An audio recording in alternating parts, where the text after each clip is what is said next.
नमस्कार दोस्तों, welcome to learning is a process. आज हम पढ़ेंगे history class 6 chapter number 10 new empires and kingdoms के बारे में। ठीक है, हमने पढ़ा था पहले भी इन शब्दों के मतलब। अगर आपको पता है एम्पायर्स और किंगडम्स क्या होते हैं, नीचे कमेंट बॉक्स में इसका आंसर दीजिएगा। Arvind plays a king. Arvind एक बच्चा है, यहाँ पे इन्हें किंग का रोल मिला है। क्या कर रहे हैं ये? Arvind has been chosen to act as a king in the school में उन्हें किंग का रोल मिलता है। ही हैड एक्सपेक्टेड, उसे उम्मीद थी, to march solemnly in splendid robes, बहुत ही आन बान शान से वो चलेंगे। To twirl his moustaches and wield silver paper wrapped sword with gusto, बहुत ही शान से अपनी तलवार को घुमाते हुए, मूँछों को मरोड़ते हुए वो चलेंगे, ऐसा एक्सपेक्ट कर रहे थे। Imagine he surprise when he was told he would also have to sit and play a veena. अब ये तो कितना सरप्राइजिंग होता है ना, कि जो सोचा उसका बिल्कुल उल्टा होने वाला था, कि उन्हें बैठना है, नीचे बैठ के वीणा बजानी है और एक पोइट्री गाना है, एंड रिसाइट पोइट्री है ना, वीणा पोइट्री भी गानी है। म्यूजिशियन किंग, एक ऐसे किंग जो म्यूज़िक का बहुत शौक रखते थे, यानी कि गाने बजाने का। हु वॉज दैट, वो किंग कौन होंगे? ही वॉन्डर्ड, उसे बहुत हैरानी होती है। Prashastis and what they tell. प्रशास्ति बेसिकली पता क्या होता है बेटा? प्रशास्ति होता है किसी की प्रशंसा में लिखी गई कोई इंस्क्रिप्शंस। तो Arvind was suppose to be acting as Samudragupta. Samudragupta नाम के राजा थे जो बहुत ही शौकीन थे म्यूजिक एंड वीणा प्लेइंग के। A famous ruler of the dynasty known as the Guptas. Gupta एक डायनेस्टी वंश हुआ है, उनका बहुत ही मशहूर राजा थे ये। We know about Samudragupta from a long inscription, बहुत बड़ी इंस्क्रिप्शन है। इंस्क्रिप्शन हमने पहले पढ़ा है, इसका मतलब क्या होता है इसलिए बार बार नहीं बताऊंगी। Inscribed on the Ashokan pillar and at Allahabad. कहाँ पे? अशोका के एक पिलर है, वहाँ पे इंस्क्राइब किया गया है, लिखा गया है उनके बारे में। It was composed by as a kavya by Harisena. Harisena पता कौन थे? समुद्रगुप्त के कोर्ट पोएट थे वो, यानी कि उनके राजकवि थे वो। उन्होंने ये लिखा है। Who was a poet and a minister at the court of Samudragupta. वो एक कवि थे और उनके मिनिस्टर भी थे। This inscription is of a special kind known as a prashasti.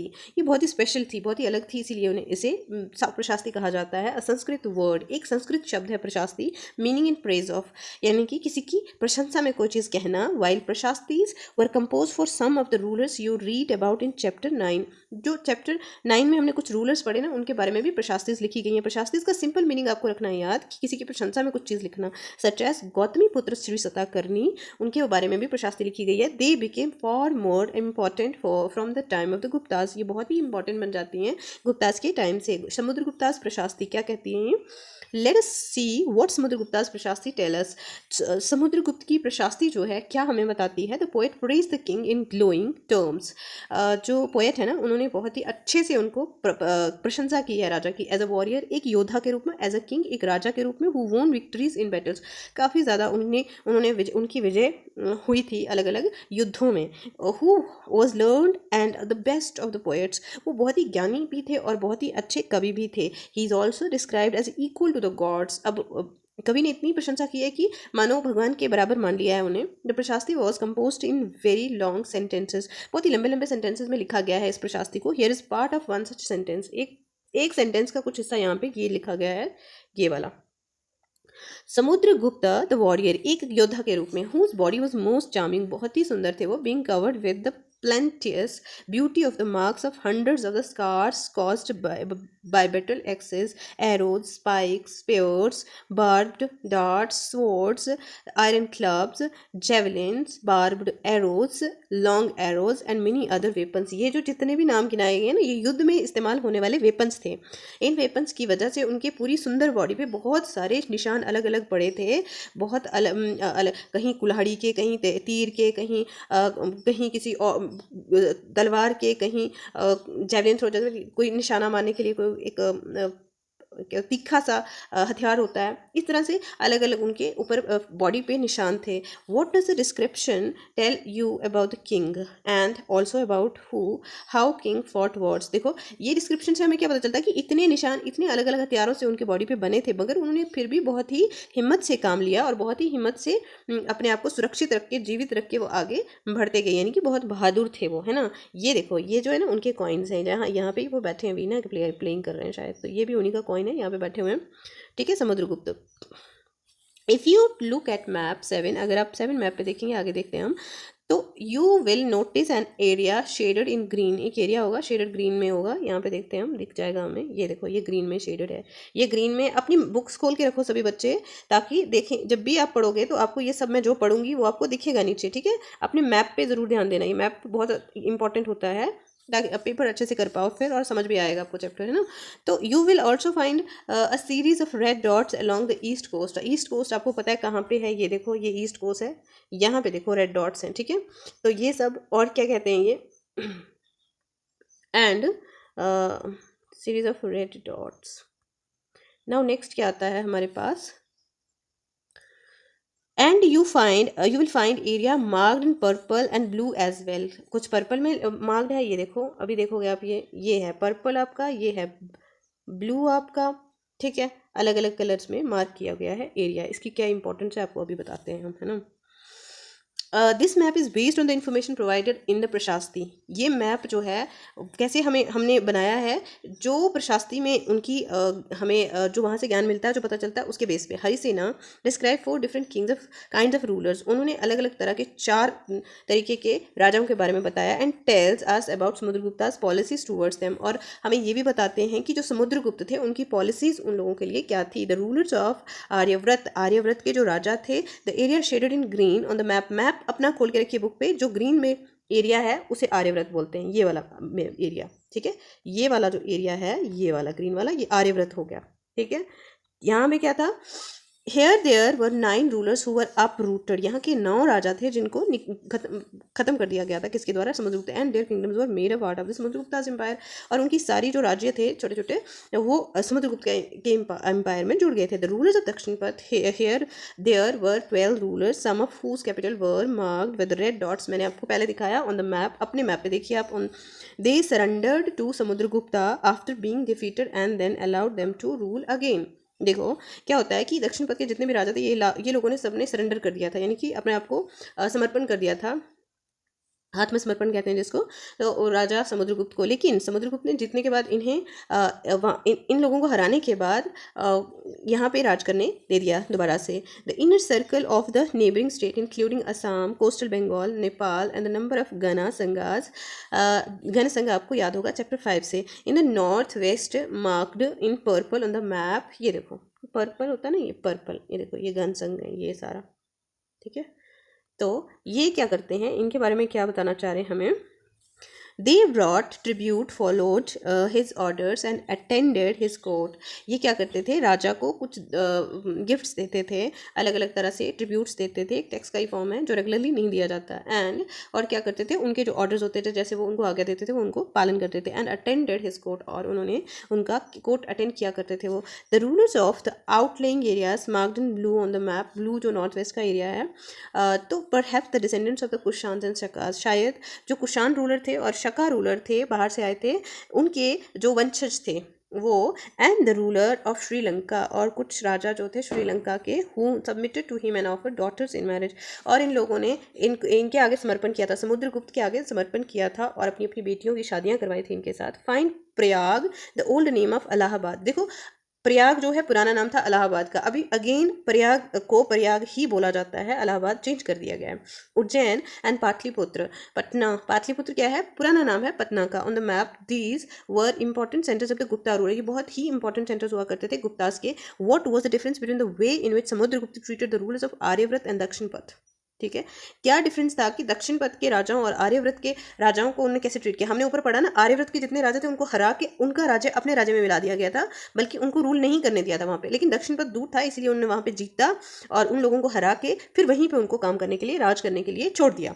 Can you suggest any reason for this difference. क्योंकि वो दूर था जगह, वहाँ से डायरेक्टली वो रूल नहीं कर सकते थे उस समय, पुराने समय में, इसीलिए हमारे हिसाब से। ठीक है, नाउ देखो ये आपको क्या करना है ना बेटा, ये सब चीज़ें बहुत अच्छे से जगह देखनी है। प्रयाग किधर है, कन्नौज किधर है, मथुरा किधर है, थानेश्वर किधर है, पाटलिपुत्र किधर है, नालंदा किधर है, अजंता है, सातवाहना, भारूच, ऐहोल, ये सब बहुत इंपॉर्टेंट हैं।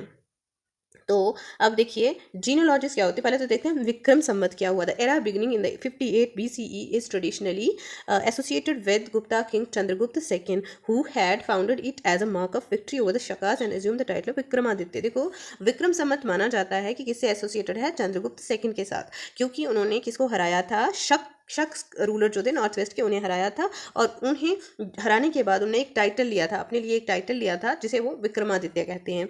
और ये शुरू कब होता है? विक्रम संवत। ये जैसे होता है ना कैलेंडर होते हैं अलग अलग कैलेंडर, हम जो फॉलो करते हैं, आपको पता है कौन सा कैलेंडर है? वो ग्रिगोरियन कैलेंडर है। इस समय जो हम डेट्स जैन फेब मार्च करके करते हैं, तो ये जो 58 एरा BCE का मतलब होता है बिफोर कॉमन एरा। ठीक है, हमने ये शायद पहले पढ़ा भी है, तो इसे याद रखना है आप लोगों को। ठीक है, जीनियोलॉजीज क्या होती हैं? Most prashastis also mention the ancestor of the rulers.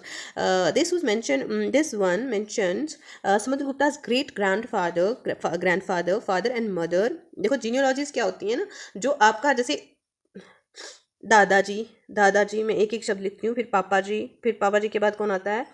फिर हम खुद आ जाते हैं, सन आ जाते हैं। ठीक है, इस तरह से ये जीनियोलॉजी होती है, आपका जेनेटिकल हेरिडिटरी जिसको बोल सकते हैं हम। तो और उनके जो उनके ग्रेट ग्रैंडफादर थे, ठीक है, समुद्रगुप्त के, और जो उनके ग्रैंडफादर, ग्रेट ग्रैंडफादर पता है कौन होता है? परदादा, फिर दादा, फिर उनके पिता।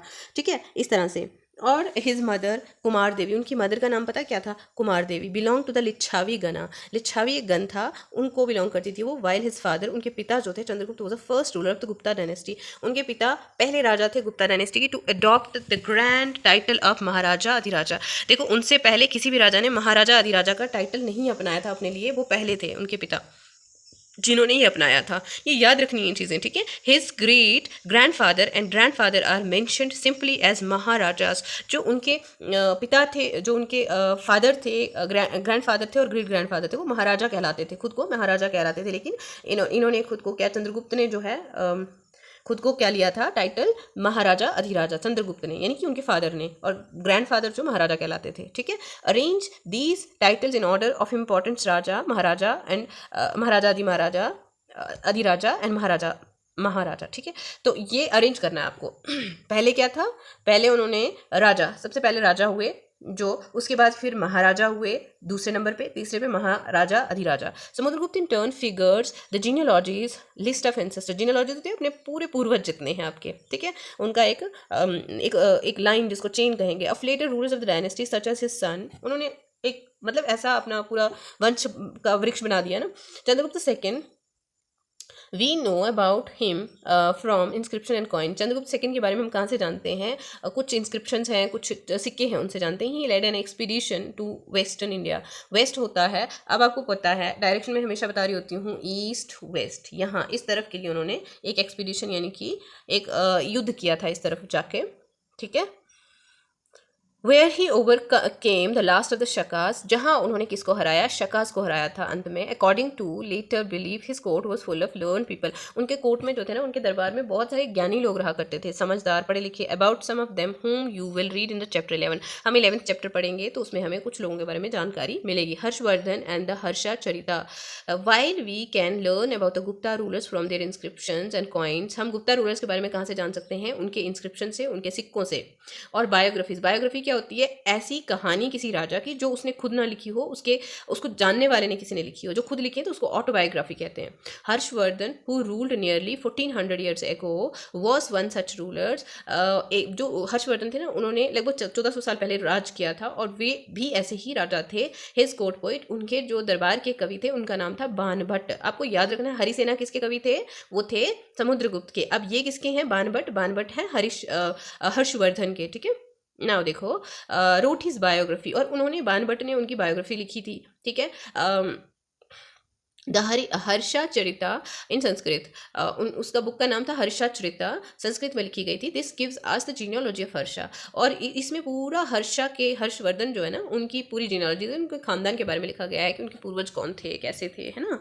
तो इस तरह से and ends with his becoming king, और ये खत्म कहाँ हो जाती है? जैसे वो राजा बन जाते हैं। ज़्वान ज़ैंग यानी Hiuen Tsang, about whom you read in chapter 9। हमने पढ़ा था ना 9th चैप्टर में, है ना। Also spent a lot of time at Harsha's court, बहुत सारा समय उन्होंने हर्ष के कोर्ट में बिताया था। And left a detail account of what he saw, और उन्होंने बहुत ही डिटेल में लिखा है जो उन्होंने देखा उस दरबार में, उसके बारे में। Harsha was not the eldest son of his father, वो अपने पिता के सबसे बड़े बेटे नहीं थे Harsha, but became king of Thaneshwar. Thaneshwar के राजा बन जाते हैं वो after both his father and Elder brother died. उनके पिता और उनके बड़े भाई की डेथ होने के बाद वो राजा बन जाते हैं। His brother in law was the ruler of Kannauj, उनके जो जीजा जी थे, उनकी बहन के पति जो थे, वो कहाँ के राजा थे? कन्नौज के। And he was killed by the ruler of Bengal, और उन्हें मार दिया था किसने?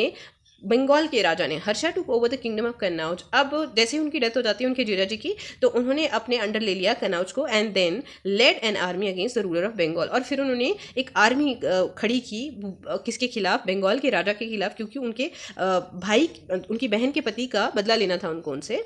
Although he was successful in the east, हालांकि वो काफ़ी कामयाब हुए ईस्ट यानी कि पूरब में, and conquered Magadha and probably Bengal, उन्होंने मगध को जीता और बंगाल को भी शायद जीत लिया होगा ऑल्सो।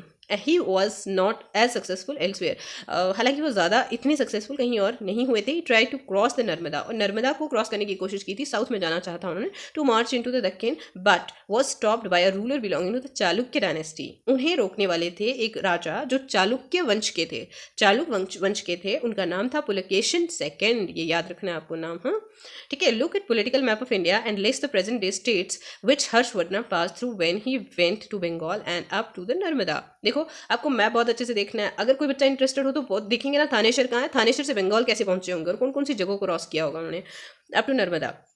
ठीक है। The Pallavas, Chalukyas and Pulakeshin's prashasti. अब पालवास भी एक वंश है जिन्होंने रूल किया है, चालुक्याज एंड पुलकेशिन चालुक्या को बिलोंग करते थे, है ना। उनकी जो प्रशास्ति, उनके बारे में जो प्रशंसा लिखी गई, the Pallavas and Chalukyas were the most important ruling dynasty in the south India during this period. ये बहुत ही खास जो वंश थे जिन्होंने राज किया है साउथ इंडिया में, दक्षिण भारत में माने जाते हैं। The kingdom of the Palwas spread from the region around their capital, जो उनकी राजधानी थी वहाँ से उनका जो एरिया फैलता है, कांचीपुरम, राजधानी कहाँ थी उनकी?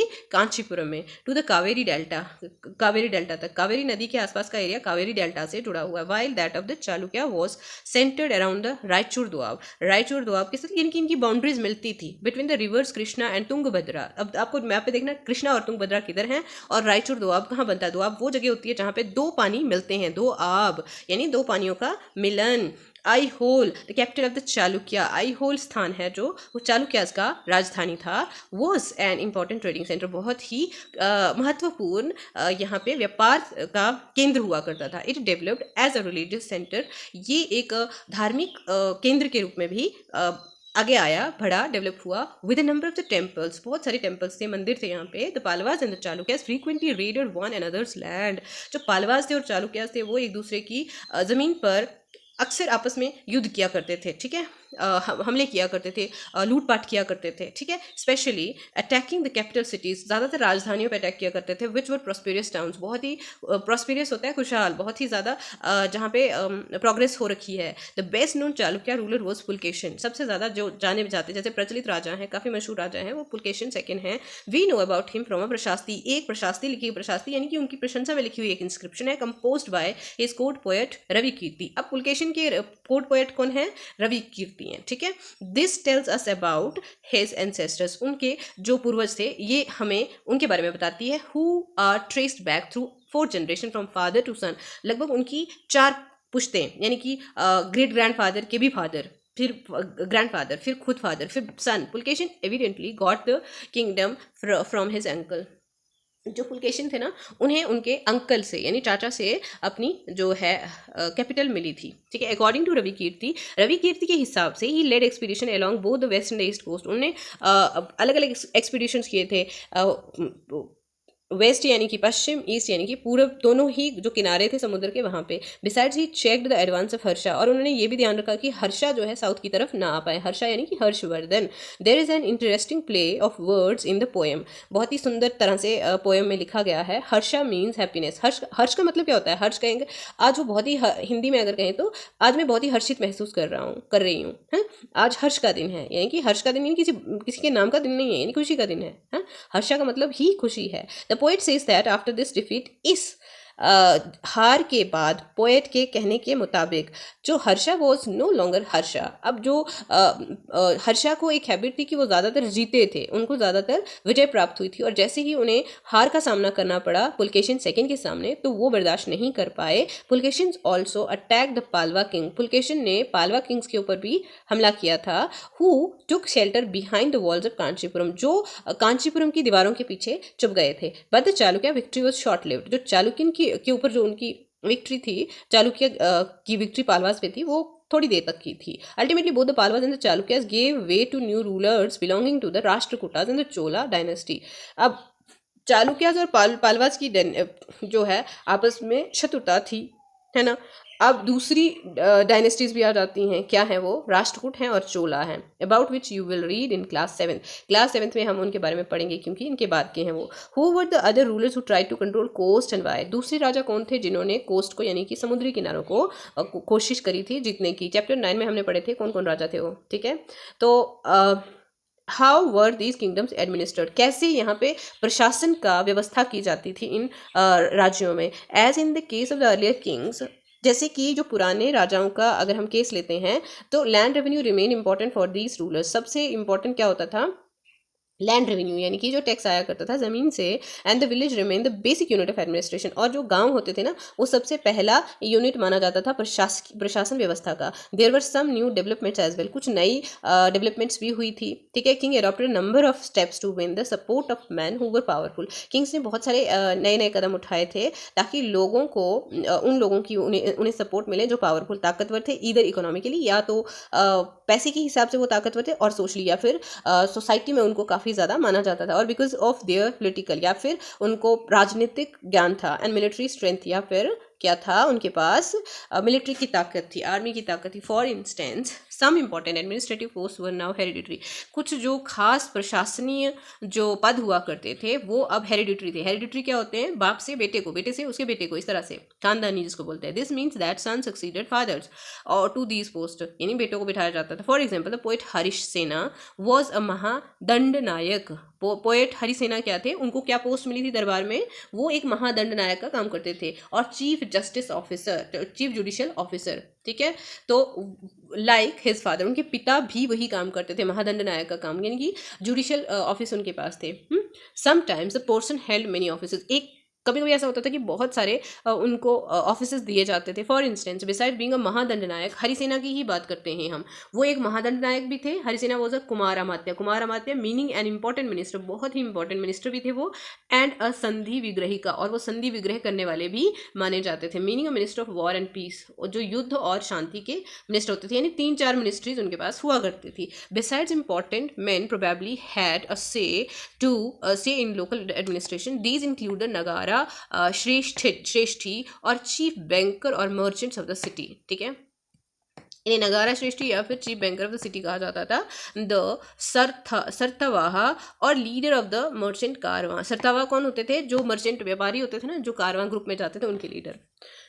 द प्रथम कुलिका और द चीफ क्राफ्ट्समैन, प्रथम कुलिका कौन होते थे, सबसे जो होते ना हेड होते थे क्राफ्ट्समैन के ये, and the head of the kayasthas और स्क्राइब्स, जो लिखी जाती थी ना, स्क्राइब यानी कि इंस्क्रिप्शन लिखी जाती थी, उनके हेड भी हुआ करते थे ये। These policies were reasonably effective, ये काफ़ी ज़्यादा इफेक्टिव होती थी जो पॉलिसीज अपनाते थे वो लोग तो। बट सूनर और लेटर, धीरे धीरे क्या होता है, some of these powerful man grew strong, बहुत ज़्यादा ताकतवर हो जाते हैं, कुछ ताकतवर लोग जो थे उनकी ताकत और भी बढ़ जाती है। Enough to set up independent kingdom, इतने ताकतवर हो गए वो कि वो अपना एक अलग स्वतंत्र किंगडम बना सकते थे, राज्य बना सकते थे। What do you think may have been the advantages and disadvantages of having hereditary officers.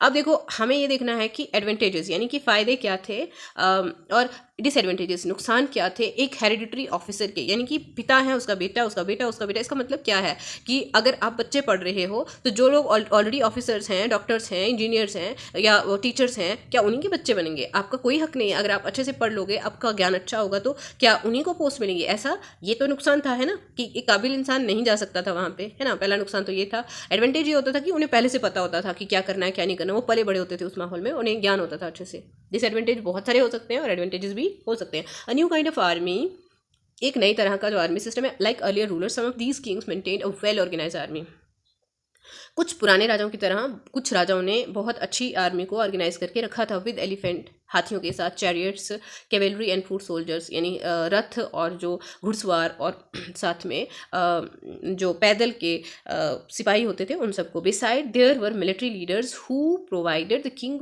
With troops whenever he needed them, और इसके अलावा कौन होते थे, मिलिट्री लीडर्स होते थे जो किंग को ट्रुप्स देते थे, यानी कि कुछ मिलिट्री के ग्रुप्स दिया करते थे जब भी उन्हें ज़रूरत होती थी। They were not paid regular salaries, उन्हें कोई भी रेगुलर सैलरी नहीं मिलती थी। Instead some of them receive grants of land, कुछों को मिलिट्री लीडर्स को कोई लैंड की ग्रांट दे दी जाती थी, उसके बदले में उनसे मिलिट्री हेल्प लिया जाता था। They collected revenue from the land and used this to maintain soldiers. उन्होंने ज़मीन से रेवेन्यू कलेक्ट करना होता था और सोल्जर को मेंटेन करते थे, उससे वहीं से उनको सोल्जर्स की सैलरी निकालनी होती थी, एंड हॉर्सेज और घोड़ों के लिए भी खर्चा निकालना होता है, and provided equipment for warfare, और युद्ध के लिए जो उन्हें चाहिए वो भी वहीं से देना होता था। These man were known as samantas. तो ऐसे लोगों को क्या कहा जाने लगा? समानताज, जिन्हें आर्मी देनी होती थी, जिसके बदले में उन्हें ज़मीन दी जाती थी और उसी से वो मेंटेनेंस का काम करते थे। When ever the ruler was weak, जब भी कोई राजा कमज़ोर होता था, समानताज ट्राई टू बिकम इंडिपेंडेंट। समांत क्या करते थे? वो खुद को स्वतंत्र करने की, आज़ाद करने की कोशिश क्या करते थे। Assemblies in the southern kingdom. Assemblies कैसे होती थी साउदर्न किंगडम में?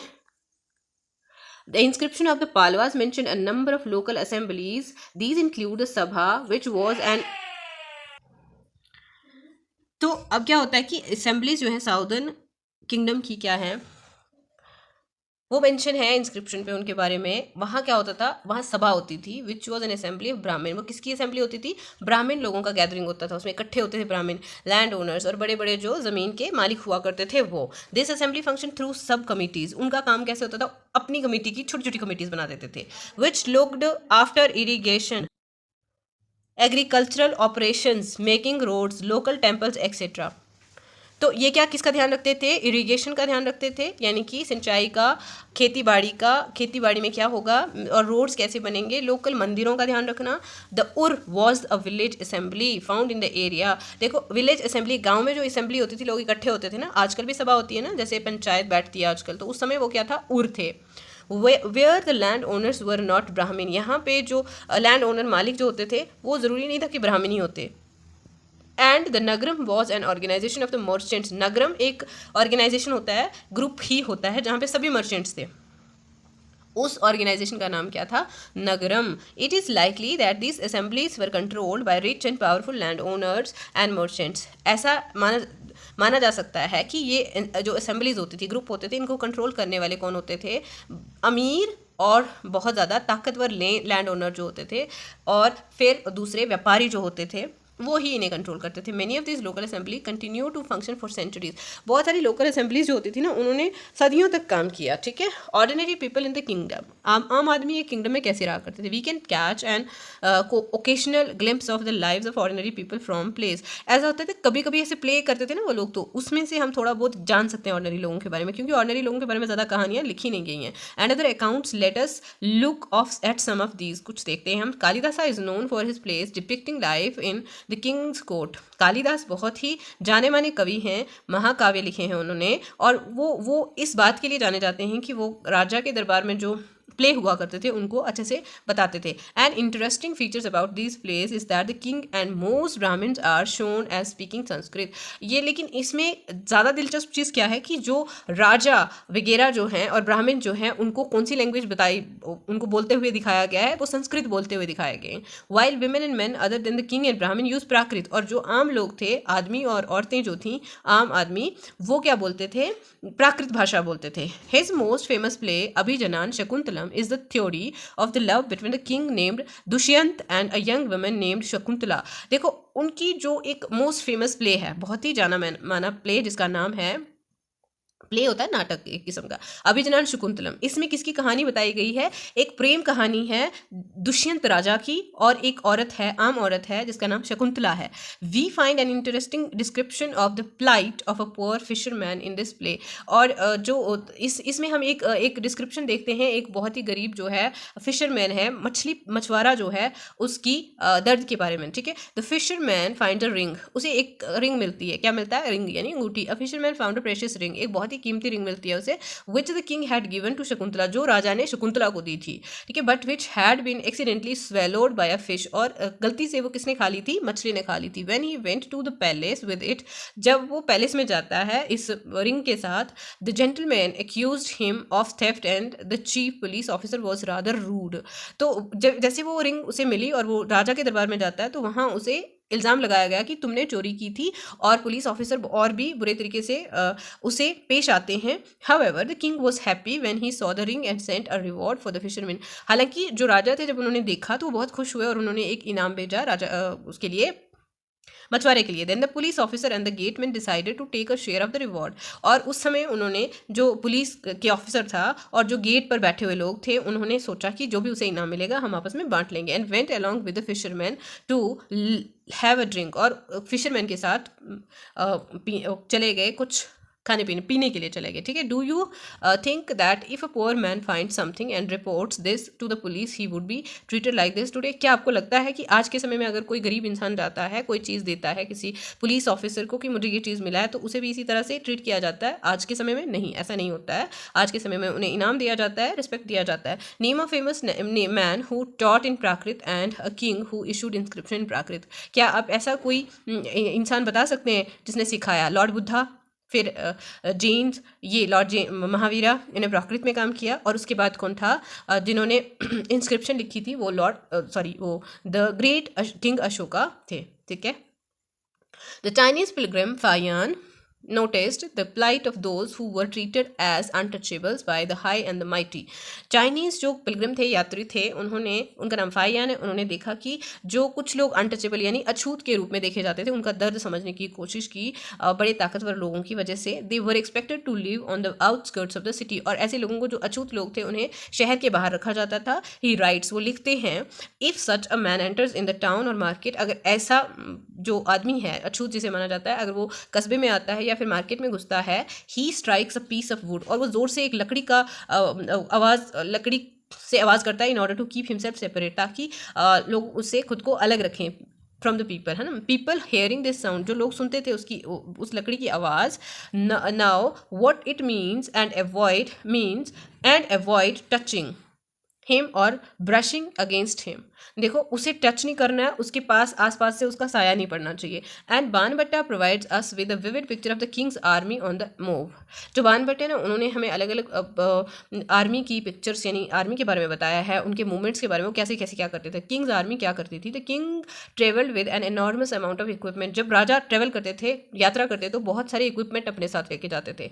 अपार्ट फ्रॉम वेपन्स, हथियारों के अलावा, there were things of daily use such as, क्या क्या होता था हर दिन यूज़ करना। आप ट्रैवल कर रहे हैं, खाना पीना भी तो होगा ना, बहुत सारी चीज़ें होती हैं साथ में, सच एज पॉट, बर्तन, pans, furniture, golden foot stools, food including animals such as goat, deer, rabbits, vegetables, pieces carried on carts or loaded onto pack animals such as camel and elephants, ठीक है। तो ये सब चीज़ें वो साथ में लेके जाया करते थे। This huge army was accompanied by the musician। ये जो आर्मी होती थी ना, इसको कौन इनके साथ और होते थे? म्यूजिशियन बीटिंग ड्रम्स, जो गायक होते थे, जो गाना बजाना करने वाले लोग होते थे। And others playing horns and trumpets, और अलग अलग आवाज़ें, ट्रम्पेट्स बजाते थे, हॉर्न्स बजाते थे। Villagers had to provide hospitality along the way. अब जो गांव के लोग होते थे ना, उन्हें उनका ध्यान रखना होता था। जब भी यात्रा करते हुए राजा निकलते थे, उनके सैनिक निकलते थे, उनका पूरा खर्चा गांव के लोगों के ऊपर होता था।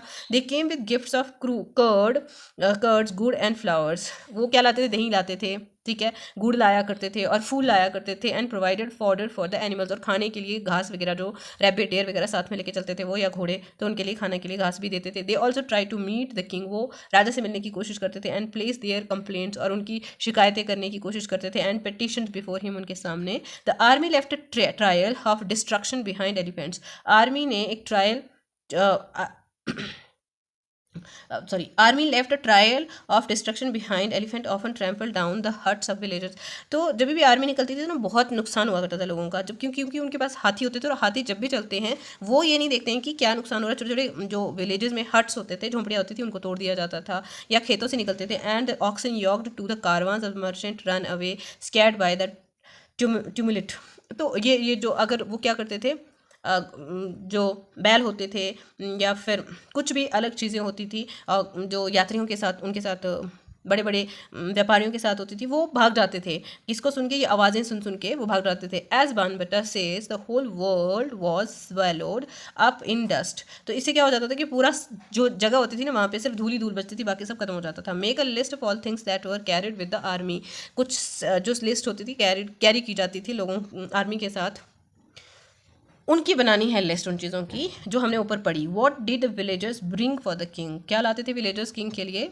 ये भी हमने पढ़ा है। तो लिस्ट बना के आपको कमेंट बॉक्स में लिख के देना है, ठीक है। Elsewhere, find Arabia on map 6। Arabia फिर से आपको ढूंढना है मैप 6 में 76 और 77 पेज पे। Although it is a desert, हालांकि ये क्या है, एक रेगिस्तान है। It was at the hub of the communication for centuries. तो ये कम्युनिकेशन का हब हुआ करता था सदियों तक। कम्युनिकेशन होता है जहाँ पे बातचीत का साधन, या जहाँ पे लोग मेल जोल मिलते थे, लोग हाँ बात करते थे एक दूसरे से। In fact Arab merchants and sailor played an important role in the sea trade between India and Europe. असलियत में क्या था, जो अरब के व्यापारी थे ना, और वहाँ के जो सेलर थे, जो यहाँ वहाँ से शिप्स पे यहाँ ट्रेड वगैरह करा करते थे, वो काफ़ी ज़्यादा इंपॉर्टेंट रोल प्ले करते हैं बहुत ही यूरोप और भारत के बीच के व्यापार के लिए। Others who lived in Arabia were the Bedouins, pastoral tribes depending mainly on camels. जो अरब में ज़्यादा दूसरे लोग रहते थे उन्हें बदायून बोलते थे, और ये कौन थे, ये पशु पालते थे। पेस्टोरल लोग होते हैं जो पशु पालते थे, और साथ में क्या करते थे, ये ट्राइब्स होते कबीले, जैसे कि छोटे छोटे ग्रुप्स में रहा करते थे। ज़्यादातर उनका डिपेंडेंस किस पे होता था, कैमल्स के साथ वो काम करते थे। Hardy animal that could survive in the desert, ये काफ़ी ज़्यादा ऐसा होता है कि रेगिस्तान में ये जी सकते हैं, पानी के बिना रह सकते हैं कुछ समय तक। इस तरह से ये उनके लिए एक पेस्टोरल सोर्स हुआ करते थे, ठीक है। इनका पालन पोषण करते थे वो लोग। अराउंड 1400 ईयर्स एगो, लगभग 1400 साल पहले, prophet Muhammad introduced a new religion. Prophet Muhammad ने एक नया धर्म लाया, इस्लाम इन अरेबिया में शुरू किया। लाइक क्रिश्चियनिटी की तरह ही Islam was a religion that led stress on the equality and unity of all before Allah. ये वो धर्म था जिन्होंने किस पे स्ट्रेस किया, किस पे जोर दिया, कि सब लोग अल्लाह के सामने एक हैं और बराबर हैं। द वन सुप्रीम गॉड, एक ही सुप्रीम गॉड है, सबसे ऊपर भगवान है, अल्लाह है। Here is a verse from the Quran, एक वर्स है कुरान से। The secret book of Islam, Quran क्या है, पवित्र किताब है। जैसे हिंदुओं का क्या है, पुराण होते हैं, गीता है, भगवद गीता है, और रामायणा है, और बहुत सारी हिंदुओं की सीक्रेट बुक्स है। तो इस्लाम में कुरान है, क्रिश्चियनिटी में बाइबल है, ठीक है। For Muslim man and women who, for believing man and women, for devote man and women, ये किसके लिए है, जो मुस्लिम हैं, जो इसमें विश्वास करते हैं, जो इसको समर्पित हैं, उनके लिए। For true man and women, जो सच्चे लोग हैं। For man and women who are patient and constant, जो काफ़ी पेशेंट हैं, यानी कि काफ़ी सहज हैं, जो समझदार हैं, यानी कि ऐसा नहीं है कि इम्पेशेंटली कुछ भी करना शुरू हो जाए। For man and women who humble themselves, जो झुके हुए हैं, ठीक है। For man and women who gave in charity, जो लोग दान देते हैं। For man and women who fast, जो व्रत करते हैं। For man and women who guard their chastity, जो अपनी पवित्रता का ध्यान रखते हैं। For man and women who engage much in Allah's remembrance, और उन लोगों के लिए जो कि भगवान की याद में खोए रहते हैं। For them has Allah prepared forgiveness and great reward, उनके लिए क्या है, अल्लाह ने क्या किया है, उन्हें माफ़ करते हैं और उन्हें बहुत इनाम रिवार्ड देते हैं, यानी कि उन बदले में सुख खुशियाँ सब कुछ देते हैं। With in 100 years Islam spread in north Africa, लगभग 100 साल के भीतर अब नॉर्थ अफ्रीका में इस्लाम फैल गया। Spain, Iran and India, Bharat में भी और स्पेन में भी और ईरान में भी फैल गया इस्लाम। अरब सेलर, अरब से जो सेल करते थे,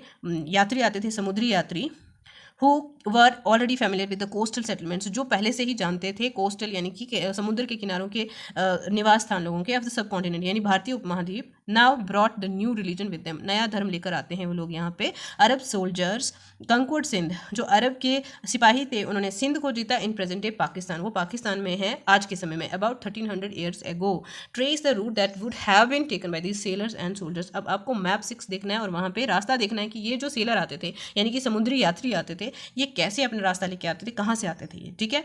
तो इस तरह से हमारा चैप्टर समाप्त होता है।